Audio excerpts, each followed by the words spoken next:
তোমরা তো জানোই মাত্র কয়েকদিন আগেই আমাদের বাড়িতে বাবার লোকনাথের পুজো করা হয়েছে। তো 18ই ভাদ্র বাবার জন্ম তারিখ, 18ই ভাদ্র প্রত্যেক বছর বাবার পুজো করা হয়। আমাদের একদম বাড়ির সামনেই বাবার একটা মন্দির আছে, সেখানেই পুজো করা হয়। কিন্তু এবার সেই পুজোটা না আমাদের বাড়িতেই করা হয়েছে। কেন করা হয়েছে তোমাদের সাথে বলছি, দেখো আর আমার পাশে থাকো, বুঝতে পারবে। এদিকে তো পুজোর সব জোগাড় আমার পিসি শাশুড়ি আর ননদ ওরা দুজন করছে, আর আমি করছি হলো আমাদের ঘরে ঠাকুর পুজো। আর তার আগে দিয়ে আসছি বাড়িতে মায়ের মন্দিরে পুজোটা। তো ঘরে কিন্তু গুরু পূজা না করা পর্যন্ত কিন্তু অন্য কোনো পূজা করা যায় না, কিন্তু যেটা আমরা জানি। তো চলো যাই, তোমাদেরকে দেখায় বাবার মন্দিরটা। আমাদের বাড়ির একদমই সামনে দেখো কি অবস্থা হয়ে আছে বাবার মন্দিরের। প্রতি বছরই কিন্তু সবাই মিলে পুজোর আগের দিন রাতের বেলা মন্দিরটা পরিষ্কার করে, রং করে, বাবার মূর্তিটা রং করতে দেওয়া হয়। কিন্তু এবার আর কেউই আসেনি। রাতে কিন্তু আমার হাজব্যান্ড অনেকবার ফোনও করেছে কাকে বা, বলেছে মন্দিরটা পরিষ্কার করতে হবে, আয়। কারণ কি, পুজোটা কিন্তু বারোয়ারি পুজো, কিন্তু কেউই আসেনি, হয়তো কারো সময় হয়নি সেই জন্য।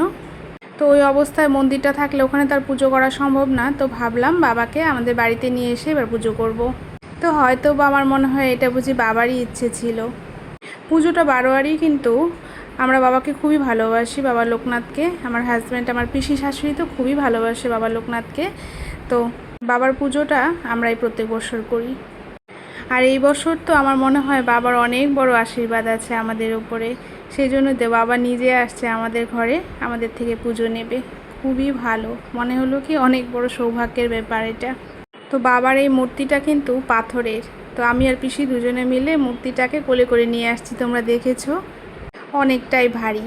তো নিয়ে এসে বাবাকে খুব সুন্দর করে ব্রাশ ট্রাশ দিয়ে পরিষ্কার করে নিয়েছি। আর পরিষ্কার করাতে না বাবার চোখটা কালো রঙটা অল্প উঠে গেছে। তো কি করব, বাবার চোখটাকে না আমি আমার আইলাইনার দিয়ে আঁকিয়ে দিয়েছি। যদিও বা রঙটা পরে উঠে যাবে, কিন্তু পুজোর সময় তো বাবার চোখটা খুব সুন্দর লাগছিল দেখতে। আর যদি আমি আইলাইনারটুকু না লাগাতাম, বাবার চোখটা কেমন বা একটু ঘোলা ঘোলা লাগছিল, সেই জন্য আমি আমার আইলাইনারটা দিয়ে বাবার চোখটা আঁকিয়ে দিয়েছি। আর বাবার মূর্তিটা তো পাথরের, আমি তোমাদেরকে আগেই বলেছি। তো পাথরের মূর্তি যেহেতু, তো ভোগ রান্না করতে হবে। খিচুড়ি ভোগ রান্না করেছেন ব্রাহ্মণ মশাই আগেই এসে। আর বাবার ভোগের খিচুড়িটা কিন্তু একটু অন্যরকম হয়। তোমরা হয়তো অনেকেই জানো, আবার হয়তো অনেকেই জানো না। বাবার ভোগের খিচুড়িটাতে কিন্তু তেল দেওয়া হয় না, আর সম্বারও দেওয়া হয় না। সন্দুক লবণ দিয়ে, ডাল চাল দিয়ে, সবজি দিয়ে, সিদ্ধ করে ঘি দিয়ে নামিয়ে দেওয়া হয়। কিন্তু প্রসাদটা একদম অতুলনীয় স্বাদ হয় খেতে। আর প্রত্যেকবারের মতোই এবারে কিন্তু বাবার পুজোর প্রসাদটা খুবই স্বাদ হয়েছিল।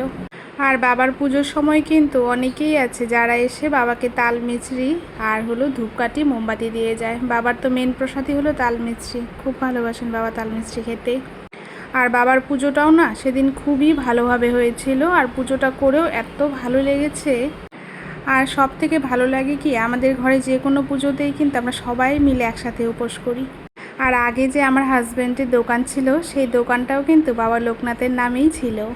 তো যাই হোক, দেখো আমাদের পুজো কমপ্লিট হয়ে গেছে, যজ্ঞ হয়ে গেছে, এখন আমরা সবাই মিলে অঞ্জলি নিচ্ছি। আর তখন হয়তো দুপুর 1:30 বাজে আমাদের পুজোটাও কমপ্লিট হয়ে গেছে। তো বড় ছেলে তো স্কুলেই ছিল, ছোট ছেলে স্কুল থেকে আসার পরে আমি ওকে বললাম, ভাত খাও বাবা। ও বলে কি, না আমি ভাত খাবো না মা, আমি তো তোমাদের সাথে অঞ্জলি দিব। তো ছোট মানুষ, ও তো বোঝে না, তো ওর কোনো দোষও নেই, ও আমাদের সাথে বসে বসে অঞ্জলি দিয়েছে। তো আমাদের বাবা লোকনাথের পুজোটাও কমপ্লিট হয়ে গেছে। বাবার কাছে প্রার্থনা করি তোমরা সবাই ভালো থেকো, সুস্থ থেকো। বাই।